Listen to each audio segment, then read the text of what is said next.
Hello class. Today we're going to be going through how to run a t-test in SPSS. So first, it's worthy to mention that t-tests you run with a categorical variable with just two groups and a quantitative variable. So you can only run a categorical variable of two groups with a t-test. So if you're doing something like gender, male and female, you could use that and run a t-test against a quantitative variable such as a score on a test. So we're going to be doing the SPSS how-to, which is available in our, I believe it's week 9. You want to open up the data set that's available here. In week 9, it's called a ttest .save file. So you want to be familiar with inputting the data. This how-to document has you put the data yourself. So if you're not familiar with putting in data yet, I suggest you do that instead of downloading the SPSS file. However, if you're comfortable putting in data, which you're going to have to do for your test, then just download the file and open it. So now that we have it open in VLab, we're going to look at our data here. And we want to run a t-test of this sample. So we see that we have two groups. So class is split between 1s and 2s, face-to-face and online. And we're going to be testing the research hypothesis that test scores will be higher in the face-to-face class than in the online class. So right here immediately, we're doing face-to-face and online are two levels of our categorical variable compared to our quantitative variable of test scores. So let's run our t-test. So you want to go to Analyze. Then you're going to compare the actual values here. We're comparing means. So you want to go here to Independent Samples t-test. These two variables are independent of each other. So we're going to be running an Independent Samples t-test. You click on that.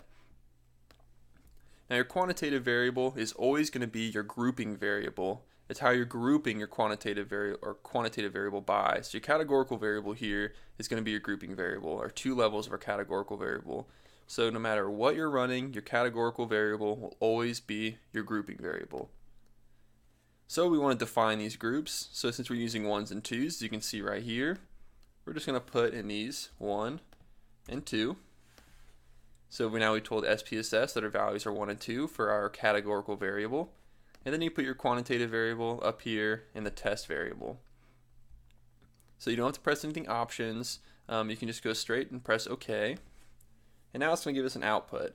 So the first thing we want to do is look at our group statistics to determine the directionality, because our significant value is not going to tell us anything about direction.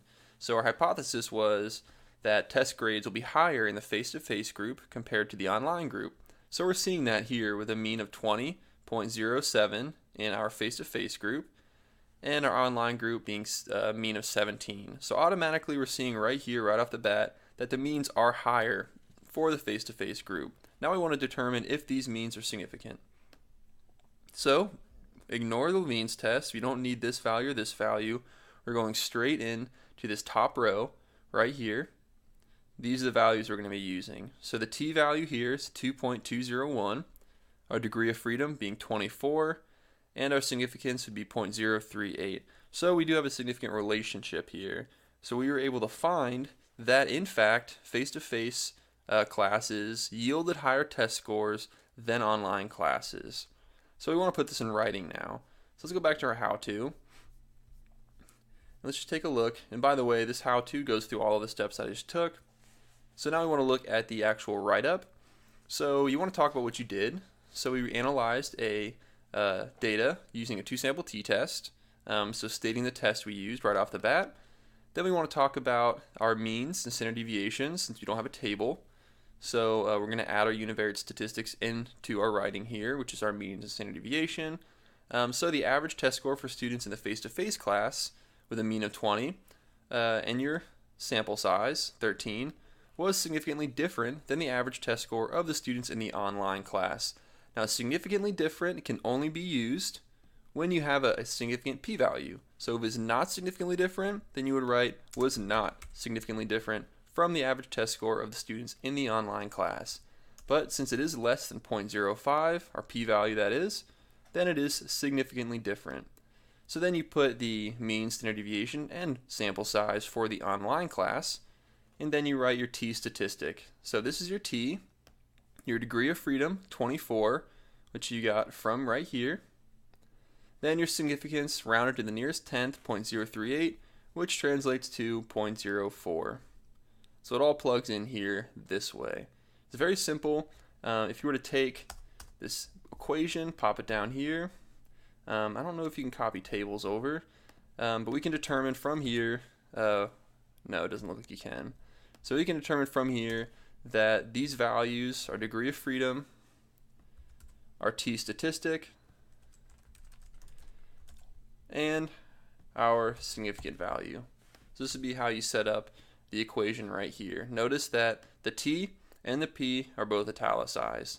That's how to run a t-test in SPSS, and the next video will be about ANOVAs.